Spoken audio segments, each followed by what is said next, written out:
Hello. അച്ഛൻ്റെ കുറച്ച് friends നാട്ടിൽ നിന്ന് വന്നിട്ടുണ്ടായിരുന്നേ. അപ്പം നമ്മളിന്ന് ആനക്കുളം കാണാൻ പോകുന്ന ഓർത്ത കേട്ടോ. ഈ വെട്ടിട്ട വാഴ പോലെ കിടക്കുന്ന എൻ്റെ അനിയനാണ്, തൊട്ടിപ്പുറത്തുള്ളത് എൻ്റെ അനിയത്തിയാണ് കേട്ടോ. കാട്ടിലൊക്കെ പോയി ആനേനെ കാണാൻ ആഗ്രഹമുള്ളവർക്ക് ഈ ആനക്കുളത്ത് വന്നാൽ മതിയെ. എപ്പോൾ പോയാലും ആന ഉണ്ടാവും കേട്ടോ. ഞങ്ങൾ ചെന്നപ്പോൾ തന്നെ ആൾക്കൂട്ടം കണ്ടപ്പോൾ മനസ്സിലായി ആന ഉണ്ടെന്ന് കേട്ടോ.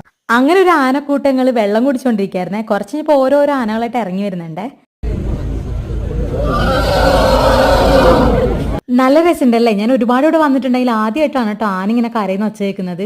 ഈ അരുവിയിലുള്ള വെള്ളത്തിൽ ഒരുതരം കുമള വരുവേ, അതിനകത്ത് ഉപ്പുരസം ഉണ്ടെന്നാണ് കേട്ടോ പറയുന്നത്. അപ്പൊ അത് കുടിക്കാൻ എന്നും ആനകൾ വരും കേട്ടോ. അങ്ങനെ ആനക്കുളം കണ്ട ശേഷം നമ്മൾ തിരിച്ച് ശാന്തമ്പാറുള്ള എസ്റ്റേറ്റോടാണ് കേട്ടോ പോണത്.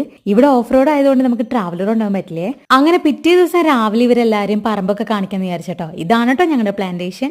ഞങ്ങളുടെ പറമ്പിൽ എനിക്ക് ഏറ്റവും ഇഷ്ടമുള്ള ഭാഗമാണ് കേട്ടോ ഇത്. നല്ലൊരു വ്യൂ പോയിന്റ് ആണ് ഇവിടെ. ഞങ്ങളുടെ ഇവിടുത്തെ പ്ലാന്റേഷന്റെ ഒക്കെ ഒരു ഡീറ്റെയിൽഡ് വീഡിയോ ഞാൻ ഉടനെ ഇടാം കേട്ടോ. അങ്ങനെ ഇവിടെ ഒക്കെ കണ്ട ശേഷം നമ്മളിപ്പോ തിരിച്ചു പോവാണേ.